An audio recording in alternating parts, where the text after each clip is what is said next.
Welcome to another edition of SVSU Red Alert, your weekly update on Saginaw Valley State University athletics. I'm your host, JJ Boehm. It was a wild weekend for the SVSU football team, as first they lose on Saturday, but then they get into the postseason on Sunday. We'll review all of that with SVSU head coach Jim Collins and get you ready for a playoff preview on this edition of SVSU Red Alert.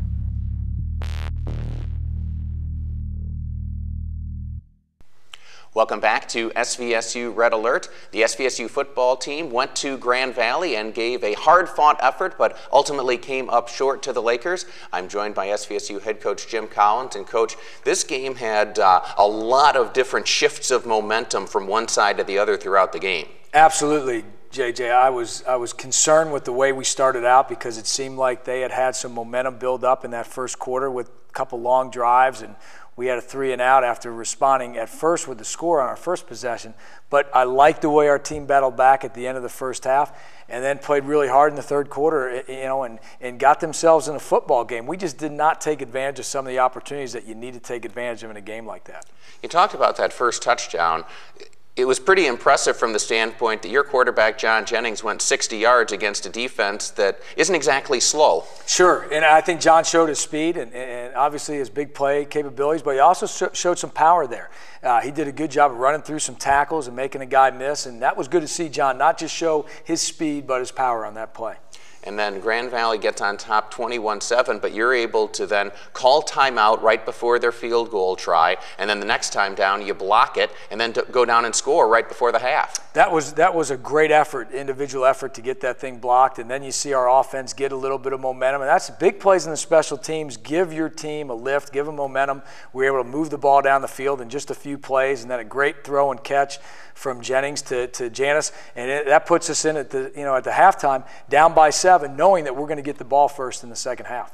And then in the second half, you're able to drive right down and get a field goal, and I think everybody's saying, okay, here comes what should be an interesting football game. Absolutely. And, we're disappointed we don't get the first down in that situation, but still we want to go down, take points, make something positive. We make the field goal, cut it to 21-17. Then we get a big fourth down stop, get the ball right back, and unfortunately throw an interception. They made a great play on the interception, but that didn't hurt us. That didn't hurt us because we intercepted the ball right back. We traded possessions, but it was moving the football at that drive and then turn it over again that ultimately cost us there in the third quarter. And then Grand Valley gets on top by 2 scores, but you're able to come right back down and score again on a nice pass into the end zone from Jennings to Sesich. Great play by Jennings and Sesich, good protection on that at the goal line, but also set up by a great return by Tim Hogue that once again got some momentum back in our favor. And at that point, we're feeling really good. It's 28-24. It's the fourth quarter. We know this team knows how to finish. We've been in these football games before. And then ultimately, we get deflated by the big return that they had. And so that's really what kind of ultimately turned the tide in Grand Valley's favor, and they go on to win the finals 49-24. But this is one of those games that when you look at all the big plays on both sides, it certainly lived up to the hype from that respect. It did, and for 3 quarters and 2 minutes, it absolutely did. I'm not, happy with the way we finished. We're gonna learn a lot and use that as motivation. But the bottom line is, I like the way we competed. We got down 21-7. Our guys never gave up the hope. They were not getting frustrated. They just kept battling, and to stay in that game, I'm proud of that. Not proud of the way we finished. We're going to get better at that, but proud of the way we competed.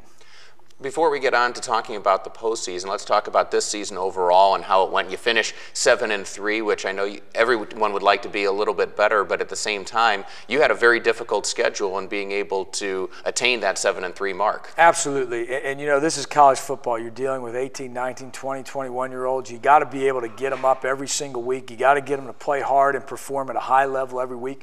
And I thought for the most part we did. I look back at our body of work this season, and I'm proud of what we did, what we accomplished. ultimately, we wanted to win the conference championship, and we fell short of that, and that's disappointing. But if you look at the total body of work, there's a lot of good things that happened this year. Let's talk about, too, what it was like for your team, because I went over there in the parking lot after the game, and because of other teams who had lost on Saturday, all of a sudden you realize we don't know what's going to happen here. We at least know that we're going to be in the mix for a playoff berth, and there's just like a whole lot of uncertainty, it seemed to me. Absolutely, but I think the hope was enough to shake the cobwebs out of their heads from the disappointment of that loss. That we were really down at the end of that game, and you could see the dejection on everybody's face. To have a second life, or at least an opportunity for a second life, I thought energized our team a little bit, made some of those bumps and bruises feel a little bit better, and ultimately we've been a team that has rebounded well this year, coming off of tough losses. So I think just that feeling of having some hope was good, and it took a little bit of the sting off. We're feeling the sting a little bit still, obviously, because of the championship, but we feel like we got a second life now. We're going to take advantage of it.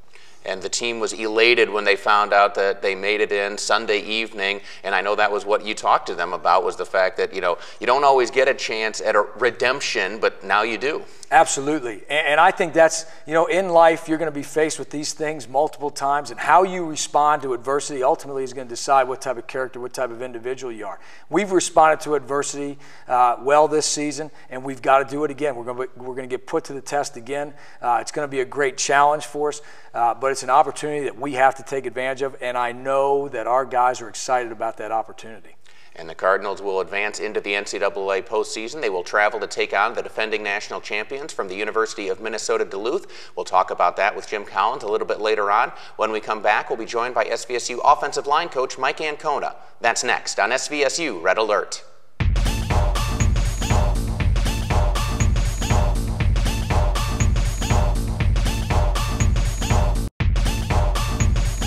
This week, Spring Hill Suites Male Athlete of the Week is Greg Foster. Foster, a senior guard for the SVSU men's basketball team, recorded a team-high 25 points in the Cardinals' season-opening loss to top-ranked and defending NCAA Division II national champions Bellarmine University. Foster was 9 of 20 from the field and 6 of 8 from the free throw line in the afternoon for Saginaw Valley in 38 minutes of action. Saginaw Valley will travel to compete in a Coaches vs. Cancer tournament hosted by Wisconsin Parkside on Friday and Saturday before returning to SVSU for their home opener against Miami University on Monday, November 21st at 7 p.m. Greg Foster, your Spring Hill Suites Male Athlete of the Week.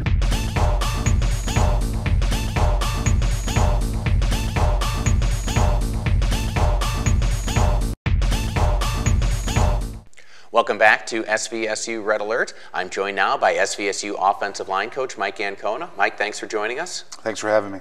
And first of all, let's talk about the way that your group performed as a unit, because I think you had to work some new pieces in this year and those kinds of things, but it seemed like they played pretty solidly from start to finish. Yeah, throughout the regular season, we've been pretty steady with the 5 guys we started the year with at Ferris State, and threw in Christian Babini a little bit, but overall, they played well together, got better as the year went on, and as a coach, that's what you want to see, improvement each game. And obviously, people can focus on numbers with offensive line only so much, but one of those areas is sacks allowed, and that was one of the areas where you were among the nation's leaders all season long. We do a good job. When we practice hard, guys take a lot of pride in pass protection, but a lot of the credit goes to our scheme. Quarterback's not sitting back there holding the ball 4 or 5 seconds, not taking 7-step drops. Crisp, quick routes. We work on hots every practice, and the scheme overall helps us out up front. We know we got to protect for a certain amount of time, and guys know their role, and we work hard at it. And then the other side to that is that particularly the second half of the season, the run game really seems to have come on in terms of holes being opened up and guys being able to get to the second level at full speed. Right. We, to be honest, we wish we run the ball a little bit better than what we have, The guys, again, work hard at it. We kind of have a 3-headed monster back there with Ronnie Lark and Tim Hogue and then John carrying the ball as the quarterback. But, scheme, getting off the ball, getting a second level, working hard, being committed to knowing that we want to stay on task, on schedule, meaning we want to get so many yards each run down. So it's been a work in progress, and we have the opportunity to get a little bit better at it this week. And you'll be taking on a tough Minnesota Duluth defense in that game. But one of the things that I think will probably help this unit is the fact that you face just about every type of defensive front imaginable in these 10 games, haven't you? We have, and a lot of that also goes back to camp, where our own defense coach steps us over there. They give us a lot of looks during camp, so that helps us out. It's stuff that we're familiar with. I say, hey guys, this week we're going against something that we saw back in camp, and the guys say, okay, all right, and it helps out a lot. We've seen a lot of stuff, and we'll see something a little bit, I'm assuming a little bit similar to this that we have seen the last couple weeks. Got a couple of seniors who have been starting for you all season long, in Frank Toraminia and Nick DePalma. Talk about what their leadership has meant to this group. Tremendously what you need for a young group that I brought in. I mean, we had 3 sophomores step in, and to be able to have Frank, who's been a 3-year starter, Nick, who's been a 2-year starter, just being able to, work with those guys, communicate, calm them down when it's time to, when some of those guys need to be calmed down, to be positive. It's been tremendous. I mean, and those guys have done a great job, but not necessarily, not just Nick and Frank. You've got Nick Winkler, you've got Kendall Wilkinson, and 2 other seniors that have done a great job with those young guys.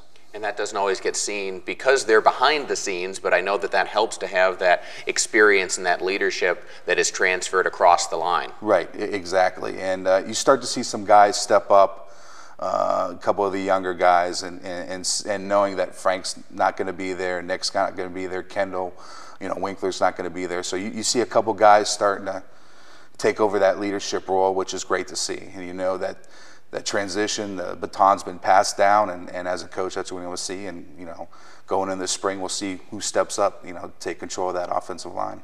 Well, that's all down the road because you've got a big game coming up next. Coach Ancona, good luck against Minnesota Duluth. Thanks, JJ. And we thank you for being with us. Stay tuned. Coming up, we'll be joined by SVSU cheerleading coach Jocelyn Hall. That's next on SVSU Red Alert.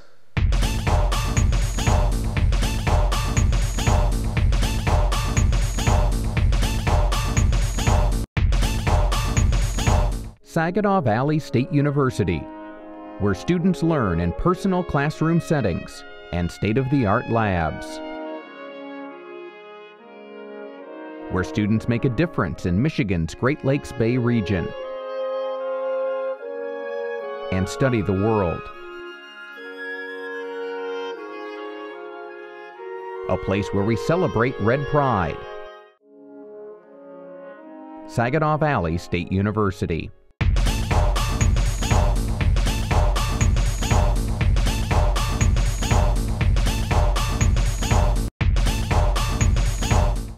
Welcome back to SVSU Red Alert. I'm joined now by SVSU cheerleading coach Jocelyn Hall. Jocelyn, thanks for joining us. Yeah, thank you for having me. And first of all, let's talk about what it's like for your team during this time of year where you've been cheering for football games, now you get ready to cheer for basketball games. They're a busy bunch. Yeah, they're definitely staying busy right now. They're keeping me on my toes. So it's definitely a balance of wrapping up the football season and making sure that we're still supportive of Coach Collins and his program, and also getting ready to head into basketball season. So they're definitely going to stay busy. And how much do routines change from being outdoors for football to indoors for basketball? Oh, well, Michigan weather plays a huge part in what we're able to participate in out on the football field versus being inside on a basketball court. So you never know what Michigan weather is going to be like for football season. My kids are prepared for 80-degree football games or 40-degree football games.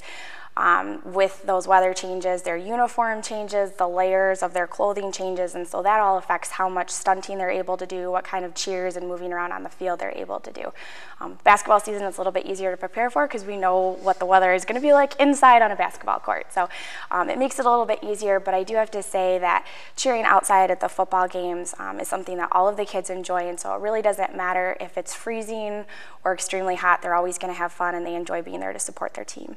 How much has it helped your squad with the move to night games and having the huge crowds and the really vocal student participation? Yeah, I can say it's been a really fun transition for us to move to this night game. So when we've traveled in the past to visit other schools, it's always been fun for them to go to a school where they did get to cheer outside in the evening. Having the nighttime backdrop, it just kind of creates a better football atmosphere for our student body. We've seen better attendance at games. The students that come seem like they're more engaged. They don't leave at halftime, which has been great for us to have them there for the entire game, because we certainly want to make sure that our student athletes are supporting the program the way that we support it. And I know that you are building up for your own competitive season, but that doesn't come for a few months yet. Yeah, we do. This will be our 4th year competing at NCAA Collegiate Nationals in Daytona Beach. So that competition comes up in April. Like I said, this is the 4th year that we've attended, but it's really important for us to make sure that while we're preparing for that competition, we're still staying engaged in SVSU athletics. So right now, even though we're cheering for football and preparing to head into basketball season, we have started building some of the elements of that routine to make sure that we're ready in April. But definitely our focus is still on supporting the football program and getting ready for basketball season. Explain to viewers what it takes to be able to put that routine together that you are going to have to go and show down at Daytona Beach, because there's a lot of work that goes into it. Yeah, I can tell you a basic timeline how this works. Every year in April, we're in Daytona Beach for NCAA Nationals. While I'm there, I'm already making a mental list of what I want to start working on with the team come next year. So we gather for preseason practice in August. We're preparing for football and basketball season all through the year, but we're still working on the different stump pyramids and tumbling combinations that I want to be able to put in that routine. I'm also trying to eye up who are going to be the best athletes to be in each position. So things definitely move around. I'll make changes in the different stunt sequences that I have planned out, but it all starts in April of the prior year, and it's something that we work on all year long. So there's a lot of work that goes into it, a lot of planning. You want to make sure that your routine matches up to music appropriately, and also that you're working with NCAA judging officials to make sure that you have elements in your routine that they're really looking for that year. So a lot of it all building up to that. We wish you good luck come April, and in the meantime for basketball season as you cheer on the Cardinals. Jocelyn, thanks for joining us. Yeah, thank you, JJ.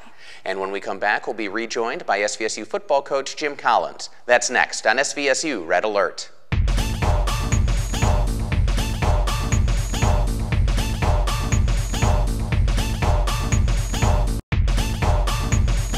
This week's Spring Hill Suites Female Athlete of the Week is Becky Schroeder. Schroeder, a senior middle hitter for the SVSU women's volleyball team, took her senior leadership to the next level with an error-free performance in Saginaw Valley's GLIAC tournament semifinal match against eventual champions Hillsdale College. Schroeder posted 16 kills on 24 attacks for a .667 hitting percentage and no errors in a closely contested match. Schroeder was named to the 2011 GLIAC Volleyball All-Tournament team at the conclusion of this weekend's matches. The Cardinals will travel to Hillsdale College on Friday to battle the Ferris State Bulldogs in the first round of the 2011 NCAA Division II Volleyball Tournament. Becky Schroeder, your Spring Hill Suites Female Athlete of the Week.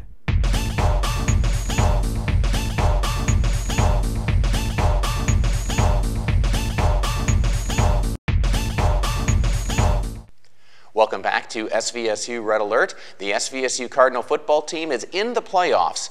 Back since 2009 when they played the University of Nebraska Kearney, and now they take on the defending national champions in the University of Minnesota Duluth. And Coach Collins, I know you haven't had a chance really to see this team yet on film as we're taping this, but from the numbers, they definitely look like a run-first football team. Absolutely. Run first, stop the run on defense, play great special teams, but they make no bones about it. They're going to run, and they've got a ton of rushing attempts, and they're going to stick to running the football, and that's been their MO the last 4 or 5 years. And we've got to be up to the challenge of taking on that running game and getting hats to the football and playing hard on defense. And they don't have Isaac Odom anymore, who was their standout running back, but they have 4 different players this year who have rushed for more than 500 yards. And not just that, but they get their quarterback involved like we do in the run game, so that's that extra guy in the backfield that you have to account for, so you've got to be very sound and disciplined on the backside for the zone read plays and the quarterback runs. And they've done what they've got to do. They've spread it out, and what that means is that all those guys are probably a little bit fresher than if they just had one guy carrying the load every week, and we've got to do a great job of stopping them. And it also is something that, again, at least when you look at the numbers, seems to show up in the 2 losses they did suffer this year. They were shut out in one, and I think only had 1 score in the other one. So it's the type of thing where if they can't get that ground game working, it seems, at least looking at the numbers, that's where they've struggled. Exactly, and the teams they played had great run-stopping defenses and did a great job of containing the run game and putting them in situations like 2nd and long, 3rd and long, and that's got to be the game plan. You know, anytime you're playing a team that runs the ball that well, you've got to do what it takes from a numbers standpoint to put pressure on that running game and force them into the 3rd downs. Switching to your team now, how do you think that they bounce back with this new life, as you talked about earlier, from the standpoint that you don't know if your season's going to continue, and now you know you get a second chance? The only thing I can go by is what's happened all year long, and I'm proud of the way we responded up to this point. You know, we had a devastating, tough loss to Hillsdale with a last-minute touchdown by Hillsdale, and we came back pretty strong. I was concerned because that was the first one. We came back strong and went up to Michigan Tech and played really tough against Michigan Tech. We came off of a tough loss to Indy. In just a matter of 4 days, we came back and played well against a tough Ashland team. So we've been down this road before. We just got to do it again. We've got to repeat the type of performance that we've had when we've had these tough losses before. And does it help to know that you're just going to have to put all of that behind you and think about your next opponent quickly against what was obviously a very physical game on Saturday? You know, it's amazing how having new life heals those bumps and bruises. It really is. You feel better. You know, everything's a state of mind, and the state of mind that our team was in following the playoff announcement was a state of mind you want your guys in. We've got a lot of work to do. It's a great challenge. We're going to play the defending national champs, but I think it's something that our guys are really excited about, prepared for, and energized. How much does it help the juniors and seniors on this team to have been in a playoff game 2 years ago? I think it helps them tremendously, and you know, just going through the plane flight and the hotel stay and all the things that go with a playoff game, I think having that experience will help. We've also got a lot of guys doing it for the first time, and it'll be interesting to see how they handle it. But one of the things I think, and I've always thought about this team, is I think we're more mature than our years will show. I think we handle ourselves in a professional way, in a business-like manner, and don't expect anything different this week. What do you need to do to get your team ready in a situation like this, where this is not a team that you've necessarily scouted? You know, you've got to go and make arrangements first to obtain film and then break down film and everything else. It's more like the Ashland week than anything. The Ashland week was the short week, and this is like a short week because you don't really start on things until Monday. But you know, we can adjust. The same thing goes for them as well. They have a little bit less time to prepare for us. So I think you just take things in stride. You know, you're going to work with a little bit less time, and just work your butt off and get it going. Well, hopefully you're able to get it going. We know there will be a flight involved to Duluth, Minnesota to take on the Bulldogs. And Coach Collins, congratulations on a postseason appearance and good luck. Thanks, JJ. And we thank you for joining us, and we hope you have enjoyed this edition of SVSU Red Alert.